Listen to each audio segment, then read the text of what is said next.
This is Ryan Elliott for Boxing Social in association with Betfred. I'm delighted to be joined via Zoom by Galal Yafai today. Galal, first and foremost, how are you? Yeah, I'm good, mate. Yourself? Very good, thank you for asking. Now, it must have been a strange time for you because I was there at the qualifiers a few months ago. You were one of only a couple of British boxers to actually qualify before everything was sort of put on hold. What was that week or so like for you? There was the relief, the joy of qualifying, but then everything changed so quickly. Yeah, it was relief, obviously qualifying, but then it quickly got dampened by obviously the whole pandemic and coronavirus issue. But yeah, I was just glad to get it done. Glad over the moon to get that box ticked while qualifying. But yeah, again, it was dampened by everything that was going on. I remember my colleague Andy Purwell spoke to you not long after that, and you admitted you were sort of toying in your head with whether to wait it out for the Olympics with the way things were going, whether to Yeah. just turn professional. What were the sort of conflicts that you had in your mind, and what was it in the end that sort of made you wait it out? I just think everything that was going on at the time, it was like nothing was moving either way. I think I was always going to stay amateur, and it was something that I'd set out 4 years ago to qualify, and I'd done it. So it'd be pretty silly of me to throw it all away and go pro. So yeah, I was going to stick it out. I had a few conversations with my brothers, So yeah, made my decision really. I think I made the right decision, and hopefully I can do well in these Olympic Games and then carry on my journey after that. And by the time this goes out, Galal, the news will have came out that the qualifiers have now been rescheduled for the other guys and girls to try and book their place in Tokyo. What's the mood like up there now for everyone that knows that they do have that date set now and they can go and take that step towards their Olympic dream? Yeah, it's something to look forward to now. First of all, we go to America on a Friday. Got a little camp out there, so that gets the spirits high up in the gym. And yeah, we've got something to look forward to now. Obviously, before we didn't know what was going on. We didn't know when we was fighting. And that's the next meaningful tournament for us, is to go there. And well, for me and Peter McGrath, we've already qualified. So for us, it's just about getting that seed for Olympic Games. And for the others, it's about obviously qualifying. Hopefully, we can see them do that. It's been a strange time for everybody. Boxers as well, though, having to keep busy, having to stay ready for whatever may come. What's it been like for you in the last few months, and how much access have you actually had to the Institute in terms of training throughout that time? Yeah, we've been in that now since I think end of July, August. So we've been here for the past few months now. We've been to Turkey as well.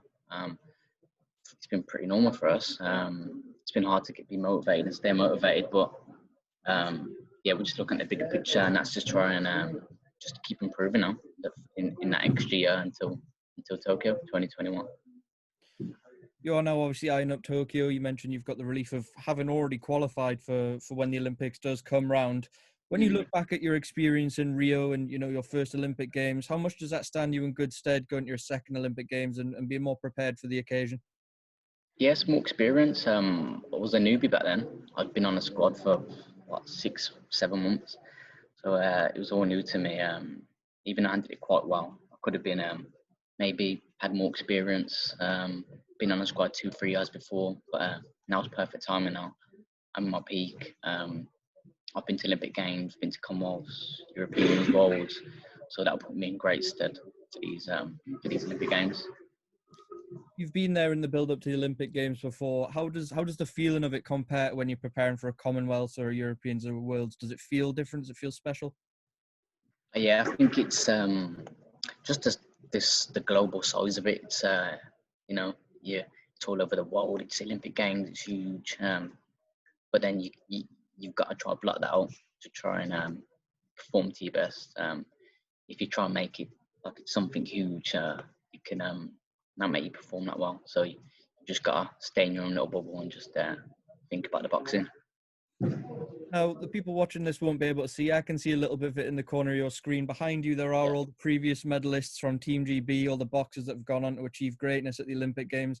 How much does it inspire you when you're in the Institute to get your face up there with all those other athletes that have produced that greatness on the big stage?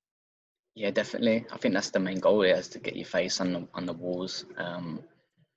And hopefully I can do that next year.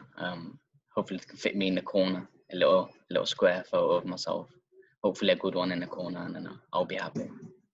They're going to start running out of room up there soon, Galal. But Oh, they have. I know. look, let's talk about when that time does come when you do turn over, Galal. You know, we do expect a lot of these guys and girls are going to be moving into the pro ranks after this. You're 27 years of age. We do expect you to follow your brothers over into the pro ranks. When you do move, how fast do you want to go through the ranks? How fast do you want to be moved in the pro ranks? I think it's inevitable for me to be moved fast. I think one thing, my age, I'm 27, and one thing, my pedigree as well. I'm much a pedigree. Um, yeah, I can't move. I got to move fast, but I can't be silly either because it can ruin a career. But I think I'll be moved pretty fast. I think I'll be ready when I move pretty fast, and yeah, I'm looking forward to it, man. I just got to get these Olympics done.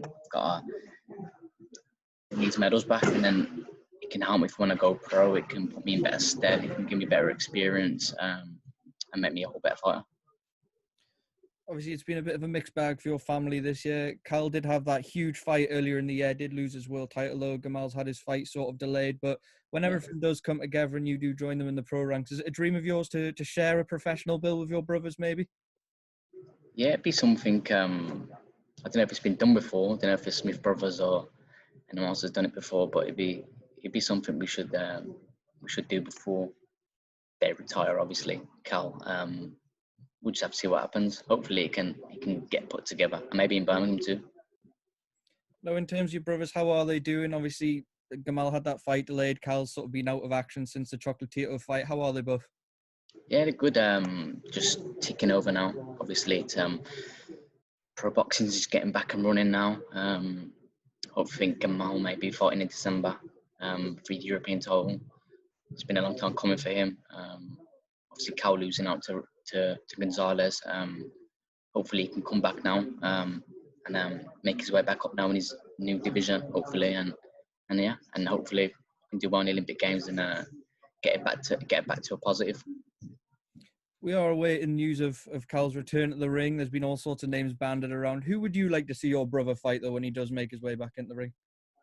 I think he needs to have I wouldn't say an easy comeback fight, but a decent comeback fight. But I think a good British fight might be interesting for him. I know he's got a rivalry with Charlie Edwards. I think that could be a good little fight. But have to see what happens. I think he'd be much better at this weight now.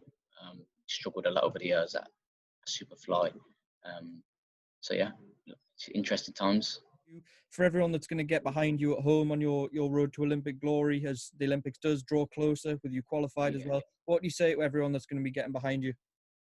I just thanks to everyone that gets behind me, not just me, the whole team. Yeah, it's great that we get the support.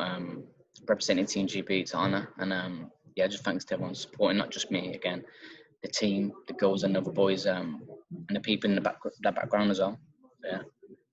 Right, well, Galal, thank you very much. All the best with training. I'm sure we'll be able to catch you soon when everything opens up a bit. Cheers, mate. See you soon.